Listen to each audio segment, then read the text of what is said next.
Peperangan besar antara pemerintah dunia sudah tidak mungkin terelakkan lagi, yang bahkan sudah ada ramalan persis yang akan terjadi di era saat ini. Kira-kira siapa sajakah pasukan-pasukan yang nanti akan berada bersama dengan Bakasenchou kita?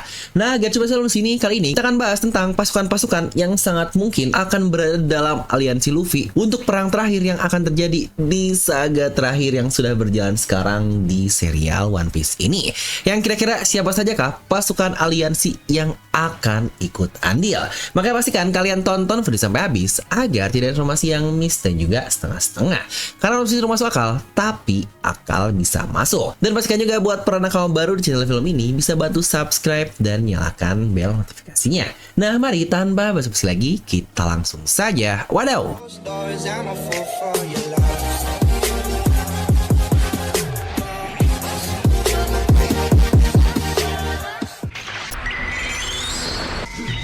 Dimana seperti yang pernah Oda katakan dahulu, kalau perang akhir nanti akan membuat perang luar biasa dari Marineford seperti hanya jalan-jalan di taman saja, alias geli-geli doang cenah untuk perang yang bahkan menewaskan dua orang luar biasa, yaitu Shirohige dan juga Portgas DS. Makanya bukankah tidak terbayang sekeos apa malam ini? Yang itu malah jadi lagu nih, Chaos Malam Ini.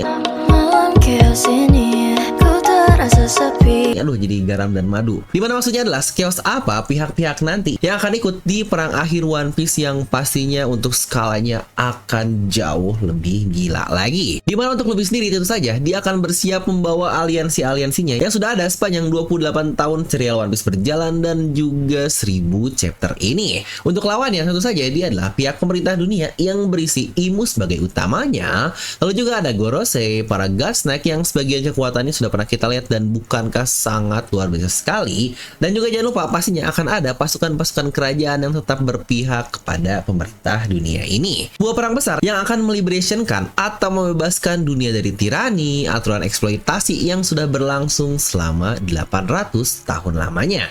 Dan di akhir video ini kita harusnya udah bisa membayangkan sih ada rahasia apa yang dimiliki oleh pemerintah dunia untuk bisa melawan pasukan yang sangat-sangat masif tersebut. Dimana untuk pasukan pertama tentu saja dia adalah Luffy dan seluruh krunya di bajak laut topi jerami. Mulai dari para top fighter nih seperti Luffy, Zoro, Sanji, Jinbei, dan Yamato juga yang seharusnya nanti akan ikut. Orang-orang ini saja seharusnya sudah berada di tier-tier tertinggi nih dari para pejuang kuat yang ada di lautan Grand Line.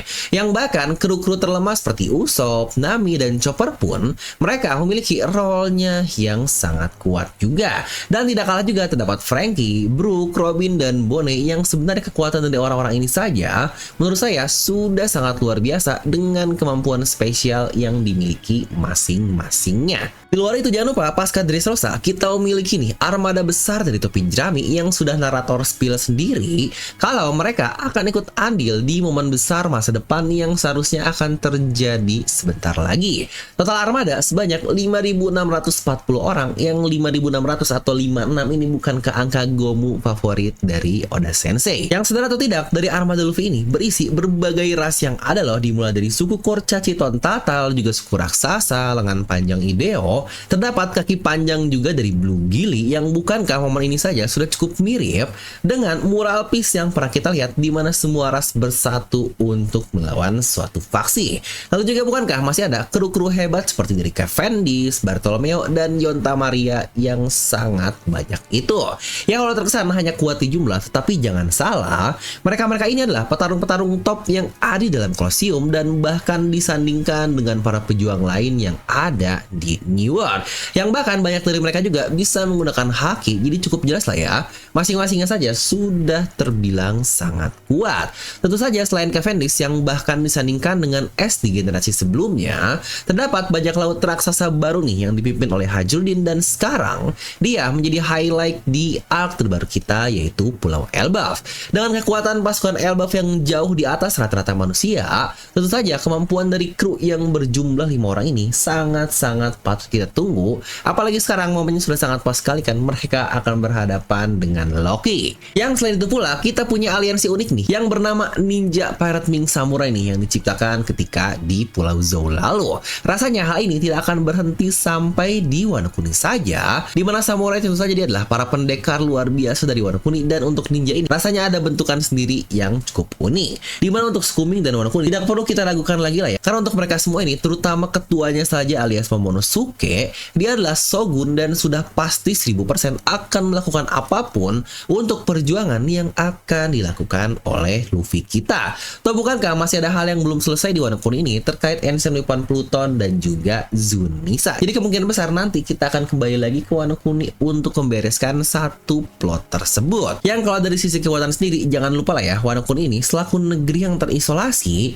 dia bisa menahan daya tempur pemerintah dunia selama 800 tahun lamanya dengan para samurai-samurai super kuat yang bahkan angkatan laut sendiri tidak berani asal masuk ke satu negeri tersebut.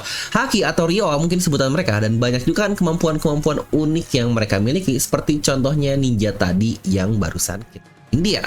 Dan jangan lupa untuk suku Ming sendiri, bukankah mereka sangat-sangat kuat sekali? Bahkan Jack dan juga pasukan-pasukan Kaido saja tidak mampu untuk melawan Ming, apalagi ketika dalam mode sulongnya. Ya cuma Kaido aja nih sendirian yang bisa ngalahin semuanya, yang bukankah untuk Kaido kelasnya sangat-sangat level tinggi sekali. Lalu juga nih mereka-mereka yang ikut perang di sini juga terdapat Lau dan juga Kid, walau mereka tetap saling rival dan bahkan keduanya saat ini dalam keadaan yang masih belum jelas. Tapi bukankah kalau memiliki musuh yang sama, sangat memungkinkan kalau trio ini nantinya akan kembali bertarung bersama. Untuk Kid secara nggak langsung dia mempercayakan Luffy untuk mengalahkan Kaido, dan untuk Lau sendiri, bukankah sudah Luffy bantu dalam proses dendamnya kepada Doflamingo. Jadi kurang lebih sebenarnya Lau sendiri punya hutang seumur hidup kepada kapten kita yaitu Luffy dalam membalaskan dendam dari yang dia cintai yaitu Corazon. Lalu bagaimana dengan supernova yang lain? Ya untuk X-Drake yang ternyata masih hidup dan memilih berpihak kepada Luffy, dan juga dia sangat kenal dengan Kobe, sangat-sangat memungkinkan jika dia nantinya akan berada di jalan yang sama. Lalu untuk One, bukankah dia sudah bareng dan sudah pasti akan mengikuti Luffy selaku seorang Nika? Dan terkait Apo, rasanya buat saya sih harusnya udah cukup lah ya, karena peran Apo ini sangat tidak jelas sekali, bahkan di arc dari Wano Kuni juga. Untuk Hawkins, entahlah apakah dia masih hidup atau bahkan sudah mati. Tinggal satu lagi nih sebenarnya untuk Supernova, yaitu Uroge yang belum mendapatkan andil. Harusnya perannya akan terlihat di arc sekarang yaitu Pulau Elbaf, dan bukankah dari dulu untuk Uroge ini dia karakter yang paling netral dan tidak pernah berselisih dengan Luffy. Jadi seharusnya sangat memungkinkan jika dia juga akan mengikuti arus dan mungkin akan membantu Luffy juga. Ya jangan lupa dia adalah seorang ras bulan, yaitu ras bersayap dari Pulau Birkan. Dimana sebelumnya kita sudah membahas nih satu Ancient Weapon di Wano Kuni yaitu Pluton dengan Zunisa, dan jangan lupa terdapat satu Ancient Weapon lagi yang bisa dibilang berada di bawah Luffy, dan itu adalah Shirahoshi alias Ancient Weapon Poseidon. Ya selain Fishman Island juga berada di bawah bendera dari Luffy, jadi bisa dibilang seluruh pasukan Fishman memang berada di bawah Luffy dan pasti akan siap untuk bertarung atas nama Luffy. Jangan lupa bahkan pengkaburan kaptennya saja yaitu Jinbei mereka nurutkan dan mengikuti semuanya. Apalagi sekarang kapten dari kapten mereka alias Jinbei yaitu Baka Sencho kita, dimana Fishman sendiri memiliki kemampuan untuk mengontrol arus laut dengan sangat kuat seperti yang pernah kita lihat saat melawan Big Mom. Dan dari sini bukankah cukup terlihat terdapat dua pola nih dari kemampuan paling unik Luffy yang bahkan disindir oleh Dracula Mihawk. Pertama, orang-orang yang Luffy bebaskan, dan kedua, orang-orang yang Luffy selamatkan, yang bahkan untuk kali ini pula berhubungan dengan kru dari Luffy sendiri, di mana Zoro Luffy selamatkan dari eksekusi, Robin dari Enies Lobby, Sanji dari Whole Cake Island, Jinbei pula dari Impel Down. Bahkan banyak juga kan case seperti Nami nih, di mana Luffy menyelamatkan desanya, Chopper juga, bahkan untuk Fishman Island dari kehancuran ulah Hody Jones. Terutama untuk Wano Kuni dari Operation Kaido nih selama berdekade-dekade yang akhirnya membebaskan semangat para samurai. Luffy menolong orang-orang dan membawa mereka keluar dari kegelapan, tidak peduli siapa siapa dirimu dan apa yang pernah kau perbuat? Bukankah itu selalu menjadi karakteristik dari Luffy yang paling kuat dan sangat unik untuk menolong orang-orang? Dimana salah satu contoh lain nih yang menarik adalah Katakuri yang walau dia kalah dan merugikan adik-adiknya, tetapi di situ Katakuri sadar untuk jangan memaksakan tekanan dan malu menunjukkan kelemahan di hadapan orang lain. Makanya bukankah dia cukup senang ketika Luffy berhasil selamat dari Whole Cake Island?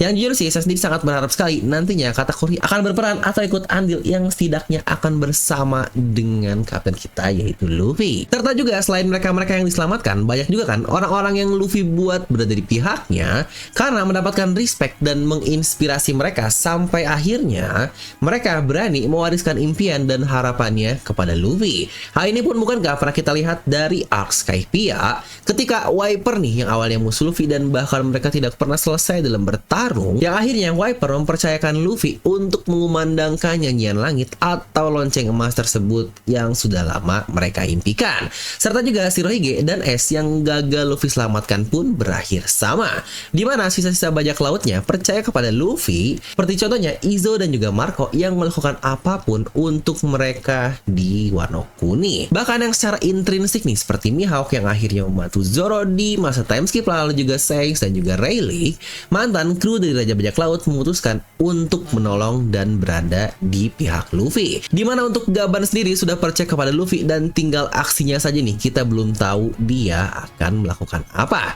Ya tapi kalau kita ngomongin masalah faksi besar yang akan ikut andil langsung untuk membantu Luffy melawan pemerintah dunia, sudah jelas dia adalah pasukan dari revolusioner seperti baju yang saya pakai ini. Dimana pasukan ini berisi Sabo yang sudah pastilah dia akan all in kepada Luffy, lalu juga ada Ivankov yang juga kenal Luffy dan bahkan berhubungan dengan Sanji yang sudah pasti mereka akan berada di pihaknya. Yang bahkan sekarang Kuma bisa dibilang diselamatkan oleh Luffy juga kan. Dan jangan lupa Kuma adalah founder dari pasukan revolusioner ini. 2 dari 3 sudah pasti akan ikut membantu Luffy, dimana satunya sudah jelas lah ya jika dia adalah ayahnya langsung, yaitu Monkey D. Dragon, sang kriminal yang paling dicari di dunia One Piece. Yang apakah ini akan menjadi saatnya bagi dia untuk menolong Luffy secara langsung, karena bukankah selama ini Dragon hanya melindungi dari bayangan saja? Kekuatan tempur revolusioner yang bahkan bisa bikin pemerintah dunia bahkan sampai ke Marijois kewalahan, pastinya tidak boleh kita remehkan untuk kemampuan dan power yang mereka miliki.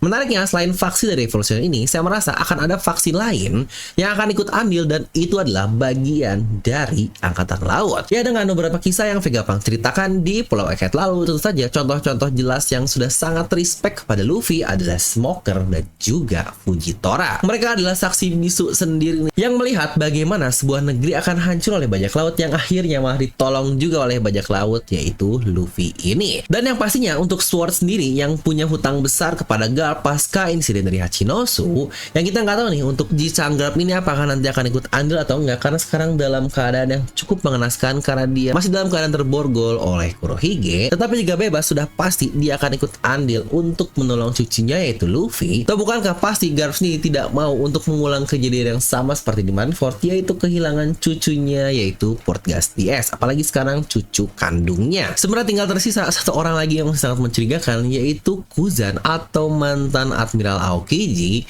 Kita masih belum tahu orang ini akan Oda plotkan ke arah mana, karena balik lagi satu panel di mana orang-orang hebat muncul, tetapi kenapa Kuzan ada di sana? Yang seakan-akan Oda memberikan plot atau clue kalau Kuzan ini mungkin berada di arus yang berbeda dengan kaptennya yang ada di atasnya yaitu Kurohige. Dan kalau ngomongin pasukan-pasukan per negeri yang kita punya juga ya, bukankah pejuang kuat dari Skypiea yang dipimpin oleh Viper juga pastinya akan ikut turun? Lalu juga jangan lupa ada kerajaan-kerajaan besar seperti Alabasta, Drum Kingdom, Dressrosa, di mana mereka-mereka yang ikut dalam acara referee. Pasti mereka semua akan berada di pihak Luffy.